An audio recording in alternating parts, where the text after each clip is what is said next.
একদিকে জামায়াতের ব্যারিস্টার আরমান, অন্যদিকে বিএনপির সানজিদা ইসলাম তুলি। আসন্ন নির্বাচনে বাংলাদেশের সকল আসনের মধ্যে সবচেয়ে কড়া প্রতিদ্বন্দ্বিতা হবে ঢাকা ১৪তে।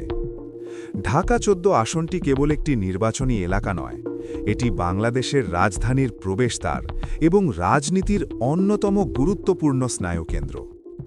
মিরপুর, গাবতলী, দারুসালাম, শাহ আলী থানা থেকে শুরু করে সাভারে, কাউন্দিয়া ও বনগাঁও পর্যন্ত বিস্তৃত এই বিশাল ভূখণ্ড।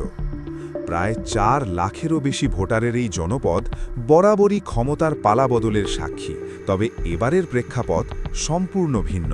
বাংলাদেশের প্রচলিত রাজনীতিতে আমরা যখন একে অপরের প্রতি বিদ্বেষ, কাদা ছোড়াছড়ি এবং শত্রুতার সংস্কৃতি দেখতে অভ্যস্ত, তখন ঢাকা ১৪ আসন আমাদের দেখাচ্ছে এক ভিন্নধর্মী স্বপ্নের কথা। এখানে লড়াইটা আর কেবল ক্ষমতা বা প্রতীকের নেই, লড়াইটা হয়ে দাঁড়িয়েছে আদর্শ, ত্যাগ এবং সহমর্মিতার। এই আসনের ২ প্রধান প্রতিদ্বন্দ্বী বাংলাদেশ জামায়াতে ইসলামের মনোনীত প্রার্থী ব্যারিস্টার আরমান এবং বিএনপি মনোনীত প্রার্থী সানজিদা ইসলাম তুলি। এই ২ নবাগত প্রার্থী কেবল রাজনৈতিক নেতা নন, তারা একজন জীবন্ত ইতিহাস। ব্যারিস্টার আরমানের রাজনীতিতে আগমনের প্রেক্ষাপট সাধারণ কোনো নেতার মতো নয়। তিনি একজন উচ্চশিক্ষিত আইনজীবী, যার ক্যারিয়ার হতে পারত বিলাসিতা আর সম্মানের। কিন্তু তার ললাটে লেখা ছিল অন্য এক ইতিহাস। দীর্ঘ ৮ বছর তিনি নিখোঁজ ছিলেন, রাষ্ট্রের একটি অন্ধকার প্রকোষ্ঠে, যাকে মানুষ এখন আয়না ঘর নামে চেনে। সেখানে তিনি জীবনের ৮টি বসন্ত পার করেছেন, কোনো বিচার বা অভিযোগ ছাড়াই। একটি স্বাধীন দেশের নাগরিক হিসাবে মৌলিক অধিকার হরণের যে বীভৎস রূপ তিনি দেখেছেন, তাই তাকে সাধারণ মানুষের অধিকার প্রতিষ্ঠায় সবচেয়ে বড় অনুপ্রেরণা জুগিয়েছে। অন্ধকার থেকে ফিরে আসা এই মানুষটি এখন মিরপুরের মানুষের কাছে এক অদম্য লড়াকু সৈনিকের প্রতীক। তিনি রাজনীতিতে এসেছেন কোনো ব্যক্তিগত লাভের জন্য নয়, বরং আইনের শাসন প্রতিষ্ঠা করতে, যাতে আর কাউকে কখনো বিনা বিচারে এমন অন্ধকারে হারিয়ে যেতে না হয়। অন্যদিকে সানজিদা ইসলাম তুলির পরিচয় গড়ে উঠেছে রাজপথের ধুলোবালি আর চোখের জলের মধ্য দিয়ে। তিনি মূলত পরিচিতি পান মায়ের ডাক সংগঠনের সমন্বয়িকা হিসাবে। ২০১৩ সালে তার ভাই বিএনপি নেতা সাজেদুল ইসলাম সুমন গুম হওয়ার পর থেকে তুলির জীবন বদলে যায়। ভাইয়ের খোঁজে তিনি দাঁড়ে দাঁড়ে ঘুরেছেন, প্রতিটি রাজপথ কাঁপিয়েছেন নিজের আর্তনাদে। ভাইয়ের জন্য তার এই দীর্ঘ ১ দশকের লড়াই তাকে কেবল একজন নেত্রী হিসাবে নয়, বরং একজন সংগ্রামী বোন হিসাবে সাধারণ মানুষের হৃদয়ের খুব কাছাকাছি নিয়ে গেছে। তার রাজনীতিতে সক্রিয় হওয়ার পেছনে কোনো ব্যক্তিগত উচ্চাকাঙ্ক্ষা ছিল না, বরং ছিল গুম হওয়া হাজারো পরিবারের কান্নার প্রতিধ্বনি বিশ্ব দরবারে পৌঁছে দেওয়ার আকাঙ্ক্ষা। তার এই সাহসিকতা তাকে এই আসনের নারীদের কাছে এক অনুপ্রেরণার নাম করে তুলেছে। এই নির্বাচনের সবচেয়ে অবাক করা এবং সুন্দর দৃশ্যটি হল ২ প্রার্থীর পারস্পরিক সম্পর্ক। রাজনীতির ময়দানে যেখানে একে অপরকে ঘায়েল করার চেষ্টা চলে, সেখানে আরমান ও তুলি একে অপরকে সম্বোধন করছেন ভাই ও বোন বলে। তাদের এই ব্যক্তিগত শ্রদ্ধাবোধ কেবল মুখের কথা নয়, বরং হৃদয়ের গভীর থেকে আসা। তারা দুজনেই জানেন তারা গত ১ দশকে কি হারিয়েছেন।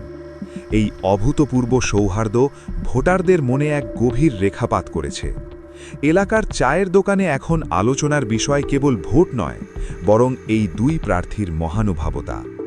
ভোটাররা দেখছেন যে রাজনীতিতেও সৌজন্য বজায় রেখে লড়াই করা সম্ভব। এই দৃষ্টান্ত বাংলাদেশের রাজনৈতিক ইতিহাসে একটি মাইল ফলক হয়ে থাকবে। ঢাকা ১৪ আসনের জনগণের মধ্যে এই ২ প্রার্থীর জনপ্রিয়তা এখন আকাশচুম্বী। ব্যারিস্টার আরমানের পক্ষে কাজ করছে তার আইনি জ্ঞান এবং দীর্ঘ কারাবাসের প্রতি মানুষের গভীর সহানুভূতি। বিশেষ করে শিক্ষিত মধ্যবিত্ত সমাজ এবং তরুণ প্রজন্মের কাছে আরমান একটি স্বপ্নের নাম, যারা মনে করেন যে একজন মেধাবী আইনজীবী থাকলে তিনি জনগণের অধিকার নিয়ে যৌক্তিক ও আইনি লড়াই করতে পারবেন। তার ধীর স্থির স্বভাব এবং মেপে কথা বলার ধরন তাকে একটি মার্জিত ইমেজ দিয়েছে।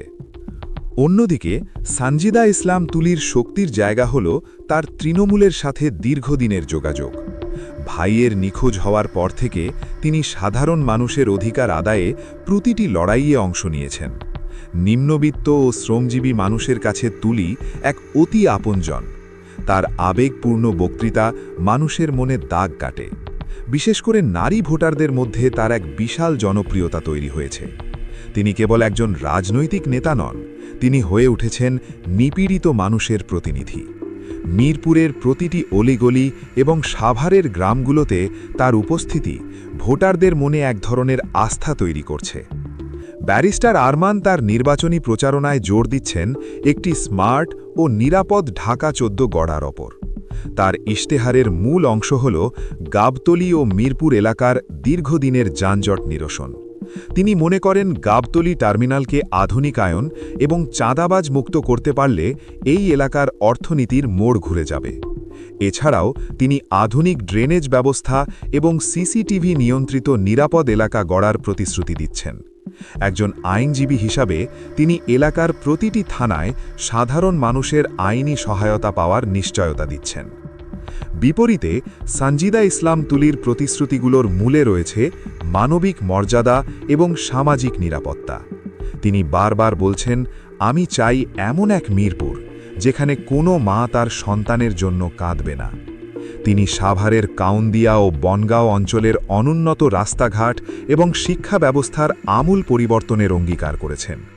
বিশেষ করে সাভারের এই পিছিয়ে পড়া গ্রামগুলোকে রাজধানীর মূল ধারার সাথে যুক্ত করার জন্য তিনি বিশেষ মেগা প্রজেক্টের কথা বলছেন। নারীদের জন্য কর্মসংস্থান সৃষ্টি এবং দরিদ্র মানুষের জন্য বিনামূল্যে স্বাস্থ্যসেবা নিশ্চিত করা তার ইশতেহারের অন্যতম প্রধান ভিত্তি। দক্ষতার বিচারে এই লড়াইটি বেশ সমানে সমান। ব্যারিস্টার আরমান তার উচ্চশিক্ষা এবং বৈশ্বিক রাজনৈতিক সচেতনতার কারণে নীতি নির্ধারণী পর্যায়ে অত্যন্ত দক্ষ। তার আইনি বিশ্লেষণ ক্ষমতা যে কোনো জটিল নাগরিক সমস্যাকে যৌক্তিকভাবে সমাধানের পথ দেখায়। তিনি একজন কৌশলী নেতা, যিনি ঠান্ডা মাথায় পরিস্থিতি সামলাতে পারেন। অন্যদিকে সানজিদা ইসলাম তুলির দক্ষতা হল তার সাংগঠনিক ক্ষমতা। গত 10 বছরে যেভাবে তিনি বিভিন্ন মানবাধিকার সংগঠনের সাথে কাজ করেছেন এবং আন্তর্জাতিক পর্যায়ে লবিং করেছেন, তা তার রাজনৈতিক পরিমক্কতা প্রমাণ করে। তিনি রাজপথের অভিজ্ঞতায় ঋদ্ধ একজন নেত্রী। জনগণের সাথে মিশে যাওয়ার এবং তাদের আবেগ বোঝার ক্ষমতা তাকে রাজনৈতিকভাবে অত্যন্ত শক্তিশালী করে তুলেছে। ভোটারদের দ্বিধা ও ভোটের লড়াই। এই দুই প্রার্থীর মধ্যকার এই হাড্ডাহাড্ডি লড়াই ভোটারদের এক মধুর বিড়ম্বনায় ফেলেছে। মিরপুরের ভোটারদের সাথে কথা বললে দেখা যায় তারা দুজনেই ভোটারদের কাছে অত্যন্ত গ্রহণযোগ্য। অনেক ভোটার বলছেন, আরমান সাহেব আমাদের জন্য লড়াই করেছেন, আবার তুলি আপার ত্যাগের কথা ভুলবার নয়। এই দ্বিধাদ্বন্দ্বই মূলত নির্বাচনের লড়াইটাকে বাড়িয়ে দিয়েছে। ভোটাররা এখন ভাবছেন, তারা কি একজন মেধাবী আইনজীবী ও নীতি নির্ধারককে বেছে নেবেন, নাকি রাজপথের এক অকুতভয় মানবিক নেত্রীকে। এই আসনের লড়াইটা এখন আর দলীয় মার্কায় সীমাবদ্ধ নেই, এটি হয়ে দাঁড়িয়েছে ব্যক্তিত্বের লড়াই। ঢাকা 14 আসনের এই নির্বাচন সারা দেশের রাজনীতির জন্য একটা শিক্ষা। এখানে প্রার্থীরা প্রমাণ করেছেন যে একে অপরকে সম্মান দিয়েও রাজনৈতিক শ্রেষ্ঠত্ব প্রমাণ করা যায়।